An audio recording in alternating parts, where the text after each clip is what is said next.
It's amazing the impact on global martial arts that the South Bay has had. We're the home of Chuck Norris and the home of his first dojo. And also, martial arts legend and lead Bruce Lee student Danny Inosanto had his studio here in Torrance during the 70s, which is now an industrial gasket supplier, and also taught martial arts in the Magla Cove School in Palos Verdes. Oh yeah, and here, in this Hermosa Beach house, the entire world of martial arts and entertainment would be changed forever by what was happening in this garage. This is the Gracie Jui Jitsu South Bay story on PCZ TV. PCZ TV. Brazilian Jui Jitsu, BJJ, smashed into the world's awareness when Rorion Gracie won UFC 1. He wasn't the biggest fighter, he wasn't all roided up, he looked like an ordinary guy, awkward even, and yet he won. So almost overnight, and like Starbucks, there now seems to be a bajillion Brazilian JJ studios on every corner, as there are over 4,000 locations in the US alone. And according to the Google, it is the most popular martial art in the US. But let's backtrack a bit, because it wasn't always that way. Now, there is a lot of history of BJJ on the YouTube, so we'll just do a quick Cliff Note version here. Maeda-san brought Jiu-Jitsu to Brazil in 1914. Carlos and Helio Gracie took to the art, further refined it with a focus on ground techniques, and in 1925, they opened the first Gracie Jiu-Jitsu Academy. Now let's pop forward to the 1970s, as martial arts is popular culture at that time. It was the era of Bruce Lee, Chuck Norris, the Kung Fu TV series. I mean, hey, everybody was Kung Fu fighting. And BJJ back then was little more than a footnote versus the glamorous, high-flying Kung Fu karate era. And this is where we'll start to bring the South Bay into focus, this time Hermosa Beach. It's the late 70s, and Rorion moved from Brazil to the US and started giving lessons in his garage in this house. And this house on 3rd Street is our first stop of the day. Now, please note, there's no sign, there's no plaque. Other people live here now, so don't go knock on the door, just drive past and ponder. Now, grappling isn't as flashy or glamorous as high kicks, so Rorion's approach was, by necessity, a bit slower, but he's a master marketer, and he soon outgrew the garage, and he rented a location on 1951 Carson Street in Torrance for his first academy. And that's our next stop.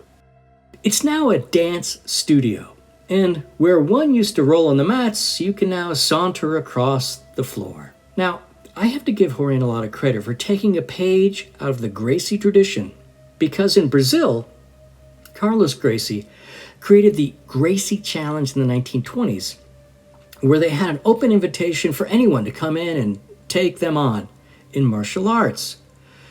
And Rorion adopted this technique and boldly offered $100,000 to anyone who could fight and beat him. Now, this bold statement was played out in the pages of Playboy magazine, but he didn't stop there. In Brazil, there's a tradition of Vale Tudo, hope I said that right, that was a sort of underground fight competition. So Rorion and his business partner, Art Davey, developed the concept of UFC, essentially importing this concept into the US. A no-holds-barred tournament which pitted all martial artists against each other. And he introduced the concept of the octagon. And I came up with, along with John, the concept of the octagon. I didn't want a boxing ring where the guys could not only slip through the ropes and get away if they get beat up, but also the corner could put the guy in a bad spot. So the idea of the octagon is so there's no corners for nobody gets stuck in there. And of course the chain link fence so they couldn't run away. So back then, UFC was way different than today. It was a single night tournament. No rules, no weight classes, anarchy, and it was controversial. More about that later.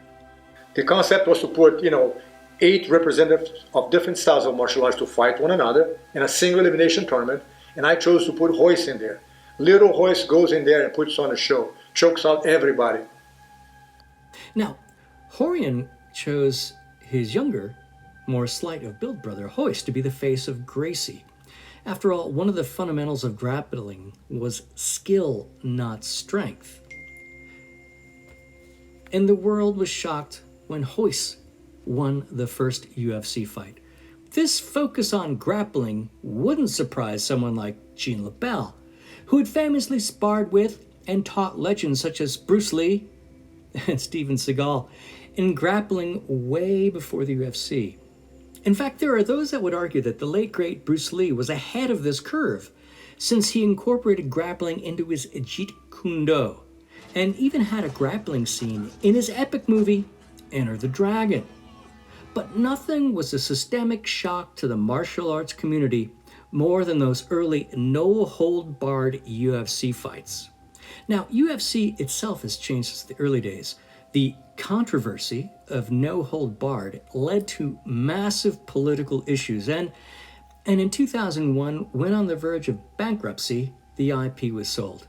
Eventually, Dana White and the new owners changed the sport. They added weight classes and rules and judges, and it would no longer be no holds barred.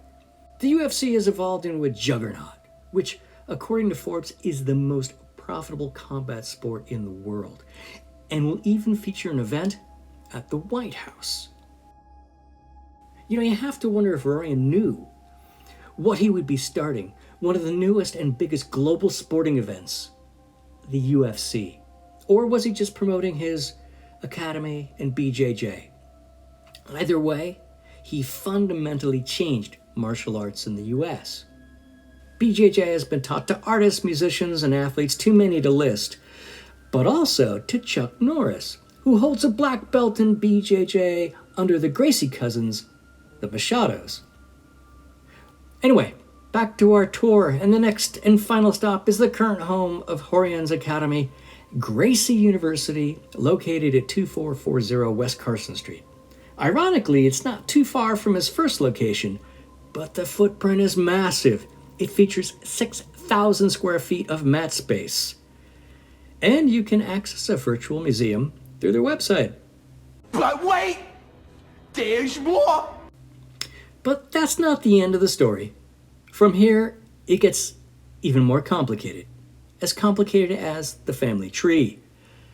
And Gracies from all branches of this tree have come to the US, and they all have started teaching under the Gracie banner, but they're not the same school. There's Rorion School, the aforementioned Gracie University. There's Gracie Barra.